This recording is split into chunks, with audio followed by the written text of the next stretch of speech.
Hi, this is Jenny Walterman coming at you online for another virtual presentation from Paola School District.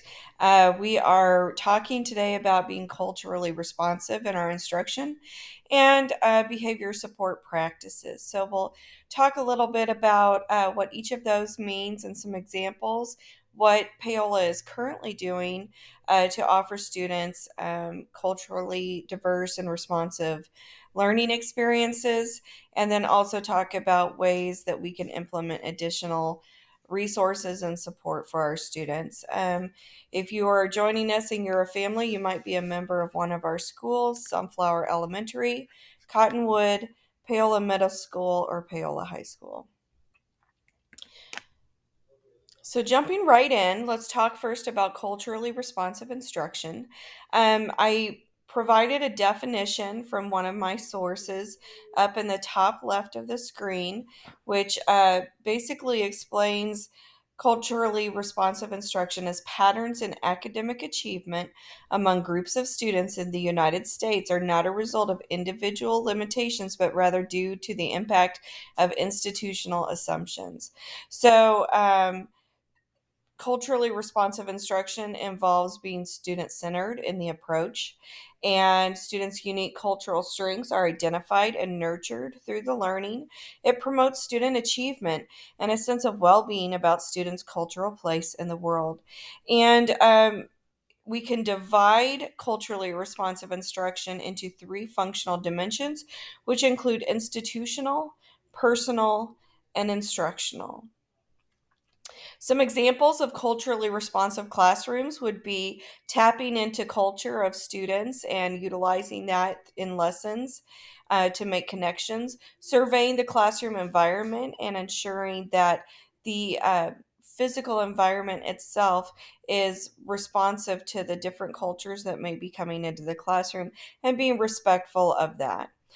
Creating a student centered classroom where the student feels like they are seen and heard, and it's an optimal environment for learning. Pronouncing student names correctly. Every student deserves to hear their name said properly. And learning words in the student's native language can help bridge the gap in language barriers and make students feel welcome and maybe a little less stressed in a new environment. And embracing an asset based mindset also helps to support culturally responsive instruction. Students with disabilities in this aspect need culturally responsive and bias free experiences. They need culturally responsive text integrated into their core content and safe and accepting classroom environment. Safety and risk taking when accepted in the classroom is important for our special population students to feel like they can branch out and do something new and different that they've never done before and feel like they can take that risk in learning without judgment or feeling like they don't belong. And simply being aware of varying cultures and backgrounds and just different experiences that each unique human in the room has, and being aware of that and somehow weaving that into learning experiences so that students feel like they are welcome and embraced in the classroom, but also making other students aware of different cultures and how that impacts their learning and their world. So at Paola High School, or in the Paola School District, forgive me, culturally responsive instruction at Paola is looking like these items that are listed on the right. So we utilize the FastBridge resource, which is a dyslexia screening, but then also guided reading intervention for our ELA teachers and reading specialists to help identify and help students that need that, and weave some of the reading interventions and lessons into their everyday core content. Our MTSS focused reading interventions are very much a priority for us right now, and all of the grade levels have building vocabulary goals for helping bridge the gap. That was one of the things identified in all of our fast bridge testing for our students, was that some of that background knowledge and some core vocabulary is a gap that our students need in order to be able to learn forward. Some instructional tools that are being used in the classrooms include some differentiation and scaffolding, where we are building on prior knowledge that students already have, taking that previous information and then building upon it to help students understand new information. Also, taking care to be mindful of the holistic development of students, where they feel like they are in a safe environment. They are part of a scheduled environment that has a set routine that is predictable, that they can count on, which helps provide this element of safety. We might have some students that their world is chaos when they are not inside our building. So when they are in our building, we want them to feel that it is a safe environment for them and it's predictable and they can count on it and they can count on us to provide them with parameters and boundaries that are for their benefit. Our social emotional learning initiatives are implementing advisory interventions and lessons that help promote acceptance and cultural relevance and themes that are set on a monthly basis that are helping to encourage students to think outside of themselves and be culturally responsive to their peers. Another aspect is using correct names when we're addressing our students. If they have preferred gender pronouns, utilizing those and being respectful of that and their wishes for how they want to be addressed and how they want to be spoken about to their family members.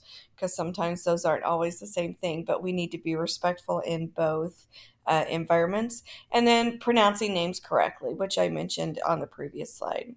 In our social studies department, we are implementing a social studies program, especially for our students taking our World War social studies courses, where everything is looked at through a cultural lens and evaluating world events and American historical events through a more culturally responsive or diverse approach, and asking students to put themselves in the position of different cultures and different people groups in order to understand better the human impact of events that happen in history.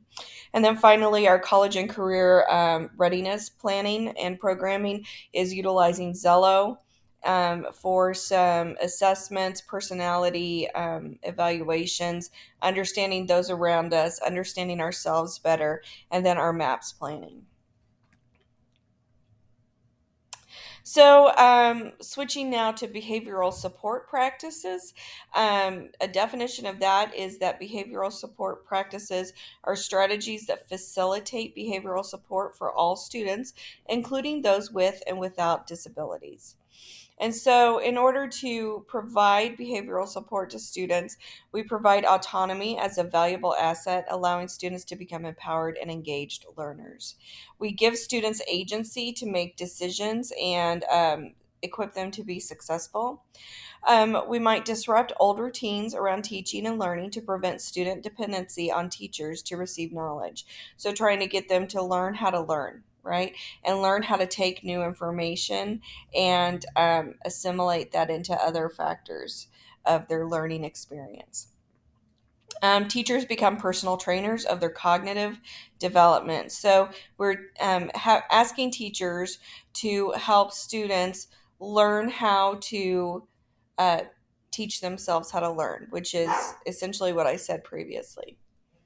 Some examples of behavioral support practices would be some of our core PCBS practices, which maximizes structure. It explicitly teaches routines and expectations.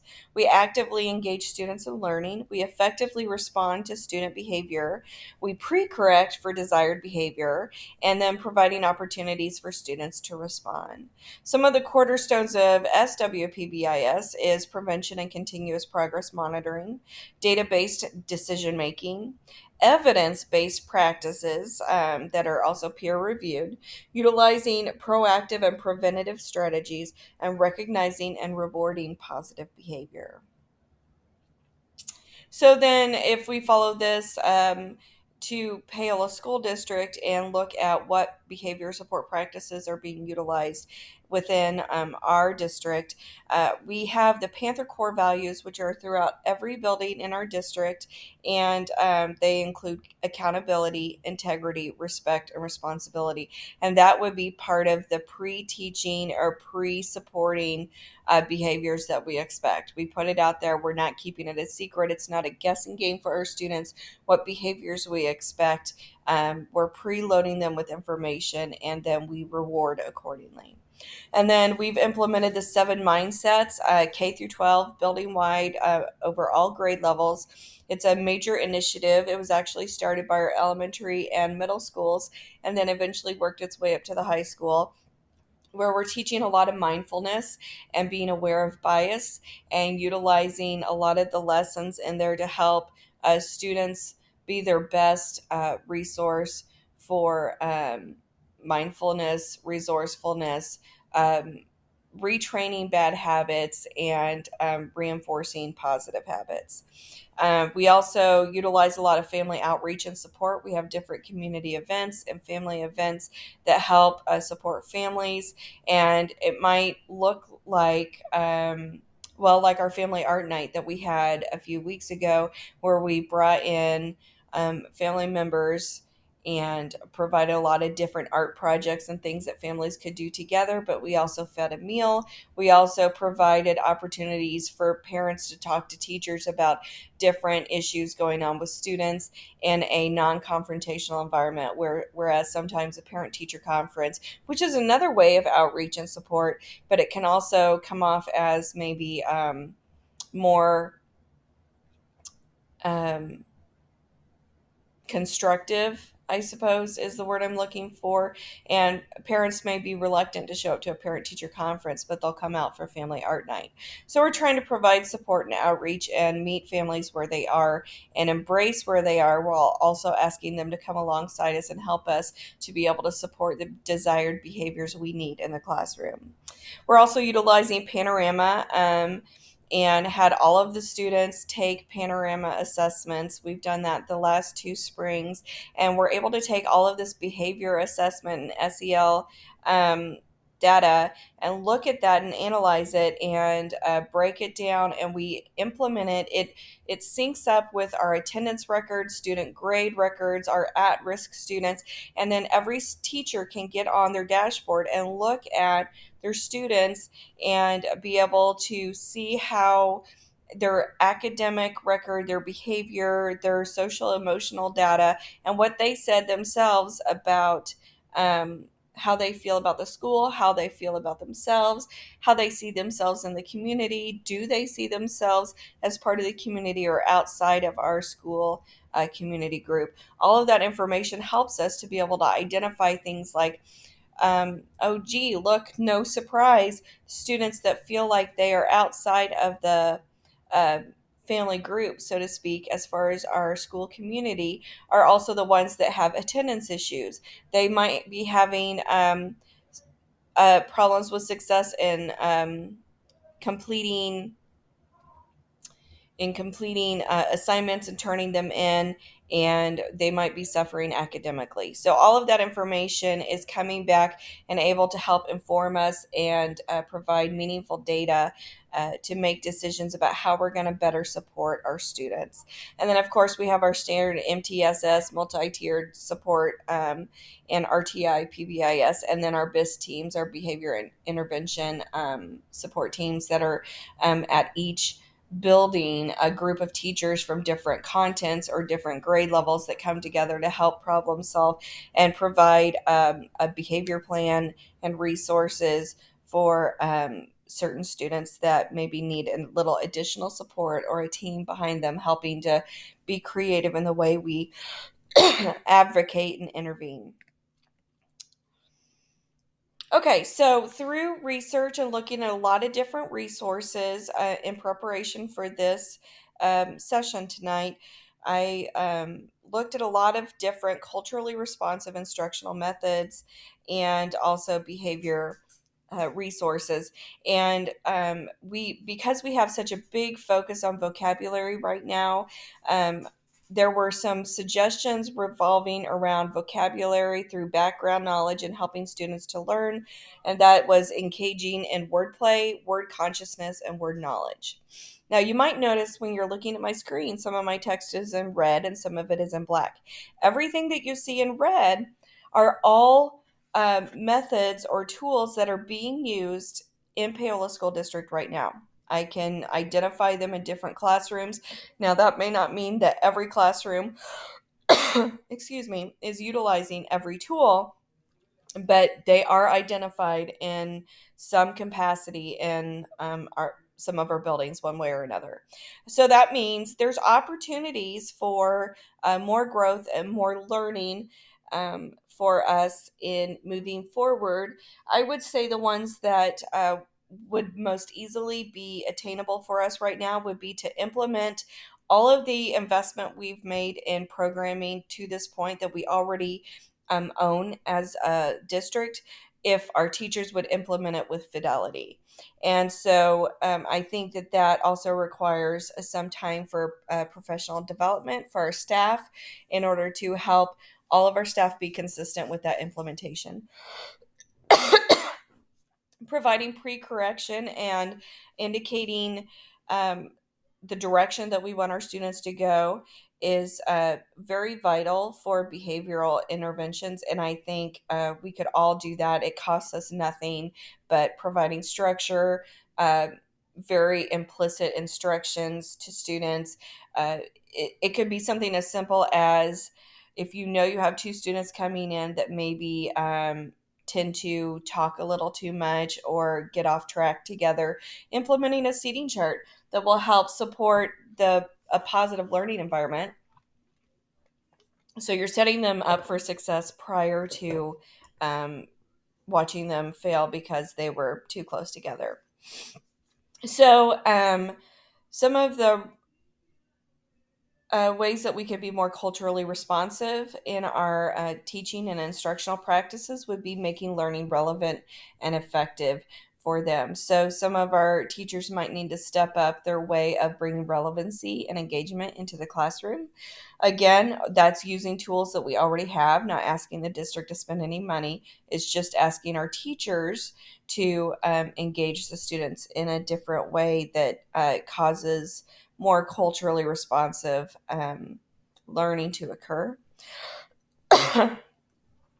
Some of the things that we're already doing, differentiation is definitely being embedded into our core classroom instruction.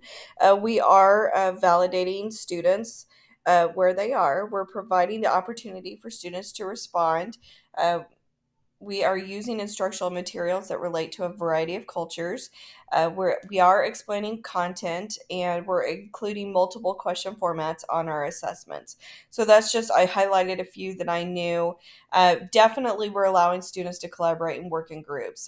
Collaboration is a huge movement that we have been having in the Paola School District in the past few years. And our students, with our one-to-one devices and collaborative classrooms, are able to have more project-based learning, which is more culturally responsive to students when they can work together, learn from each other, and then communicate what they've learned to the rest of the class and their teacher.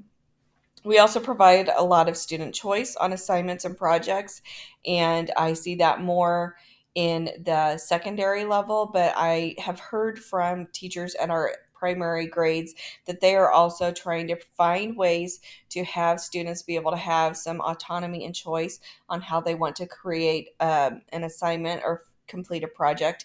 And we know that when we let students have choice, when they choose to work on something that they are interested in, they choose the topic or the subject matter, and they will be more engaged and more better able to learn. Their mind will be more open to learning because it was something that they chose that they are interested in.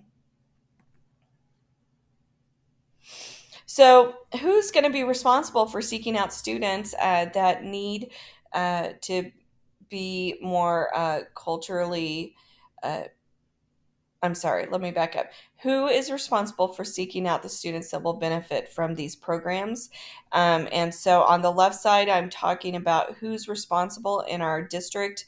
And so that would be the ESL teachers, our SPED teachers, the gifted advisors, our administrators, counseling, and ultimately all faculty. I think everybody's responsible. Every adult in the building is responsible for seeking out ways to help support students through behavioral implementation and being culturally relevant. And then who's going to benefit? For sure, our ESL students and our immigrant families, our SPED students that need to have more secure and safe parameters around their learning so that they can take risks and grow in their learning.